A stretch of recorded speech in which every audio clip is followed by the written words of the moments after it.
ભાવનગરમાં અસામાજિક તત્વો બેફામ બન્યા છે। જાણે કાયદો અને વ્યવસ્થાનો કોઈ ડર જ ન રહ્યો હોય તેમ આવારા તત્વો ધોળા દિવસે આતંક મચાવી રહ્યા છે। આજે ભાવનગરના હાર્દ સમાન ઘોઘા ગેટ વિસ્તારમાં પોલીસ ચોકીની બિલકુલ સામે જ અસામાજિક તત્વોએ ભારે ધમાલ મચાવી છે। ચાલુ સિટી બસમાં તોડફોડ કરીને આ તત્વોએ પોલીસ તંત્રને ખુલ્લો પડકાર ફેંક્યો છે। આ દ્રશ્યો છે ભાવનગરના ભરચક ગણાતા ઘોઘાગેટ વિસ્તારના, જ્યાં ઘોઘાગેટ પોલીસ ચોકીની બિલકુલ સામે જ અસામાજિક તત્વોએ કાયદાના લીરે લીરા ઉડાડ્યા છે। રોડ પર રિક્ષા ઊભી હોવાથી સિટી બસના ડ્રાઈવરે રિક્ષા સાઈડમાં લેવાનું કહ્યું હતું। માત્ર આટલી જ વાતમાં રિક્ષા ચાલક ઉશ્કેરાઈ ગયો હતો। ઉશ્કેરાયેલા રિક્ષા ચાલકે સિટી બસના ચાલક પર હુમલો કરી દીધો। એટલું જ નહીં, જાહેરમાં પથ્થરમારો કરીને સિટી બસના કાચ પણ ફોડી નાખ્યા હતા। પોલીસ ચોકીને સામે જ બનેલી આ ઘટનાથી ત્યાં હાજર મુસાફરો અને રાહદારીઓમાં ફફડાટ ફેલાઈ ગયો હતો। રૂટ નંબર 4 ને રૂપમ આગળ ઘટના બની છે અને એક રિક્ષાવાળા ભાઈ હતા જે સાવ રસ્તામાં ઊભા હતા। અમારા ડ્રાઈવર ભાઈએ ખાલી એને એમ જ કીધું કે રિક્ષા સાઈડમાં લઈ લો તો મારી બસ પસાર થઈ જાય એમ, પણ એ ભાઈએ રિક્ષા ન લીધી અને એ ભાઈએ અમારા ડ્રાઈવર ભાઈને બહુ આડું અવળું કીધું એટલે એમાં ડ્રાઈવર ભાઈ નીચે ઉતર્યા એટલે એ ભાઈ સીધા ઝઘડવા માંડ્યા અને સીધી એ ભાઈએ રિક્ષામાંથી છરી કાઢી એટલે અમારા ડ્રાઈવર ભાઈને તો એનો બચાવ કરવો પડે।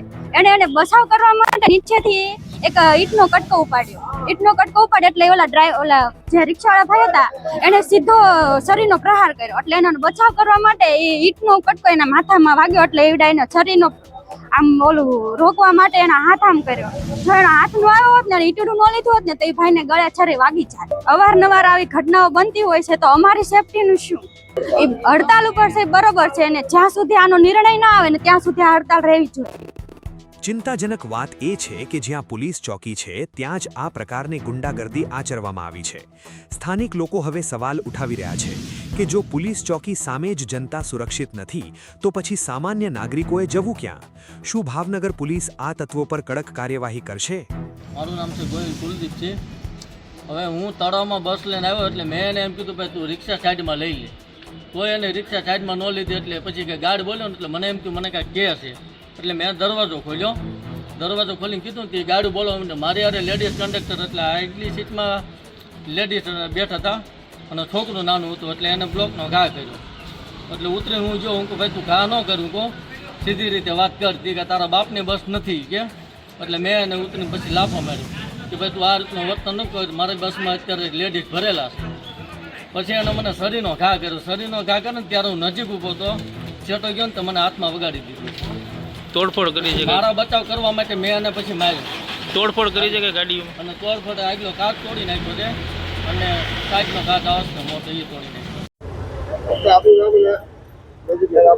મારું નામ MC પટેલ છે। હું એડિશનલ સિટી એન્જિનિયર તરીકે ભાવનગર મહાનગરપાલિકામાં ફરજ બજાવું છું।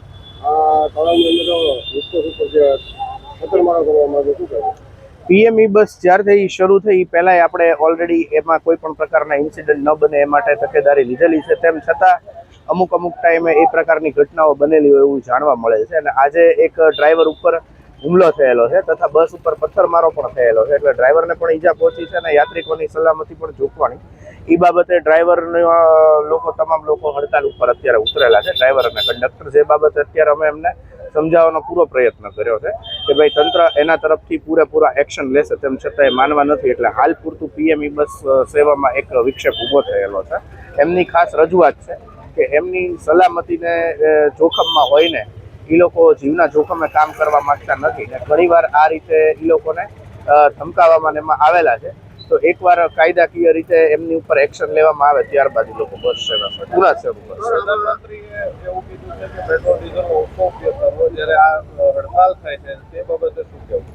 પ્રધાનમંત્રી શ્રીના જે રીતે રજૂઆત છે એ યોગ્ય રજૂઆત છે। હાલમાં જે ક્રાઇસિસ શરૂ છે અને PME બસ સેવા શરૂ રહેવી ખૂબ જ જરૂરી છે, પણ PME બસ સેવાના ભાગરૂપે જે અમારા ડ્રાઈવરો અને કંડક્ટરો છે એમને ઓલરેડી પહેલાં પણ ધમકાવવામાં આવ્યા હતા અને અત્યારે એમની ઉપર હુમલો થયો એ બાબતે એમના જીવનું જોખમ લાગતું હોય ને એ લોકો હાલ પૂરતા હડતાલ ઉપર ઉતર્યા છે। તેમ છતાં એમને સમજાવવાનો અમે ક્યારના પ્રયત્ન કરી રહ્યા હતા, પણ એ લોકોનું કહેવાનું એવું છે કે પહેલાં એકવાર યોગ્ય કડક પગલાં ભરવામાં આવે પછી જ અમે શરૂ કરીશું.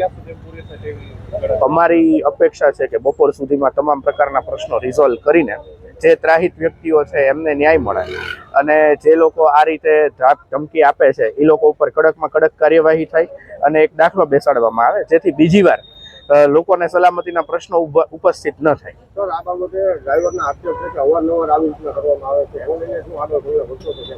હા, એને લીધે જેટલી આ પ્રકારની ફરિયાદો છે એની માટે કાયમી ઉકેલ આવે એ પ્રકારનું અત્યારે બસના ફ્રન્ટ સાઈડમાં પણ સીસીટીવી કેમેરા માટેનું ટેન્ડર પ્રક્રિયા હાથ ધરવામાં આવેલી છે. આ ઉપરાંત પોલીસ ખાતાને સાથે રહીને કાયમી ઉકેલ આવે એ માટેના પૂરતા પ્રયત્નો કરવામાં આવશે.